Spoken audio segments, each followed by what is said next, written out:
Saudações BH, saudações Brasil, Caio Belotti falando. E eu não sei se vocês viram, nos últimos dias nós tivemos um cardeal, Dom Cláudio Umes, ao lado de Ciro Gomes e da maconheira. E eu não chamo de maconheira para ofendê-la ou para acusá-la, é um termo que ela se define. Soninha Francini, que já escreveu, que já falou, que já se gabou do fato de ter feito um aborto e agora namora um morador de rua de São Paulo, ex-vereadora do Partido Popular Socialista da capital paulista. Mas espera aí, o que esse cardeal estava fazendo ao lado de tais figuras? Ele estava tentando catequizá-las, tentando convertê-las, tentando levá-las para a fé, ou estava combatendo-as de maneira virulenta contra suas heresias? Não, ele estava confraternizando com Ciro Gomes, com Soninha Francini e com outras figuras de extrema esquerda, fazendo um ato direitos já contra o governo Bolsonaro, um ato político, partidário, anticonservador, anticristão, por que não dizer? Afinal, ele estava ao lado de pessoas que defendem as drogas, que defendem o aborto, que defendem um modelo de família que é o oposto do modelo de família católico. E quem afinal é esse cardeal? Ele está caduco? Qual que é o poder? Qual que é a influência? Afinal, cardeal? Cardeal é algo muito sério. Cardeal é um príncipe dos apóstolos, é um sucessor apostólico daqueles que andaram com nosso Senhor Jesus Cristo, é alguém nomeado pelo Papa. Vamos falar de Cláudio Umes. Cláudio Umes, nos anos 70, era um agitador grevista que combatia o regime militar. Ele usava sua batina de padre para insuflar greves no ABC Paulista enquanto bispo de Santo André e foi um daqueles que tornou o Lula um fenômeno, que fez o Lula ser divulgado na igreja, fez o Lula ser adorado nas sacristias. Cláudio Umes foi um dos pais da teologia da libertação, que realizou os piores feitos em matéria de heresia materialista na nossa igreja. Ele foi um daqueles homens que trocou a salvação de almas pelo discurso sobre saneamento básico, pelo discurso sobre luta de classes, pelo discurso sobre o socialismo. Mas espera aí, como que um padre tão nefasto chegou a cardeal? Em 2001, teve um consistório, João Paulo II, já muito doente, fez péssimas nomeações para cardeais, provavelmente mal influenciado e já não dono de todas as suas faculdades mentais. E nesse triste ano de 2001, foi nomeado Cláudio Umes. Cláudio Umes, que agora está com poder extremo junto ao Papa Francisco.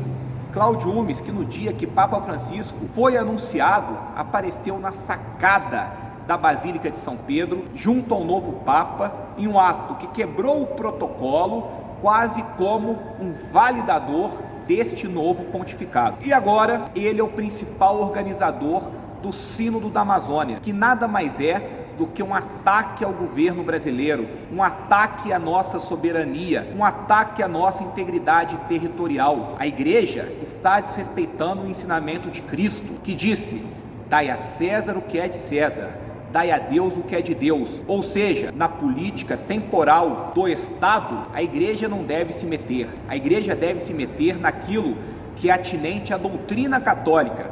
Mas não, para homens como Cláudio Umes, não existe uma doutrina católica, não existe uma moral católica. Todos os ensinamentos de Papa Santos, todos os ensinamentos de grandes teólogos, de doutores da igreja, devem ser apagados em nome de um materialismo marxista que eles querem implementar na marra, usando da estrutura oficial do Vaticano para algo que vai contra o ensinamento de Cristo, que vai contra a Bíblia. E hoje Cláudio Umes, o que ele quer fazer? Ele quer criar nações indígenas independentes em pleno território brasileiro. Ele quer fazer com que as reservas indígenas deixem de ser parte do Brasil e passem a ser nações que se autotutelam, que sejam coordenadas, governadas pela ONU. E os índios devem ser convertidos? Não, muito pelo contrário. Ele é um inimigo dos missionários, ele é um inimigo de Manuel da Nóbrega, de José de Anchieta, de tantos padres que vieram da Europa aqui para ensinar os índios o catecismo, para ensiná-los a rezar o Pai Nosso, a Ave Maria.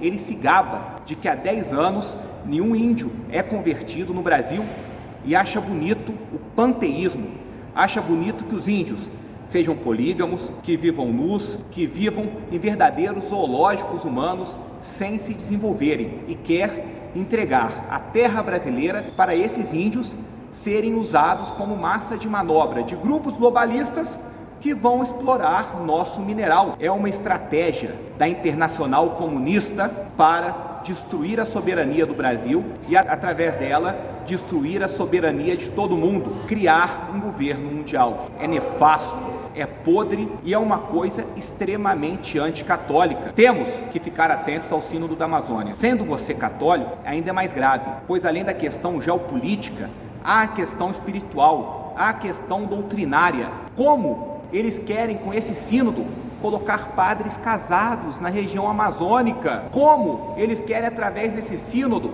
colocar mulheres fazendo papel semelhante ao de padre, como se fossem sacerdotisas pagãs? É uma transmutação completa no que é a Igreja Católica.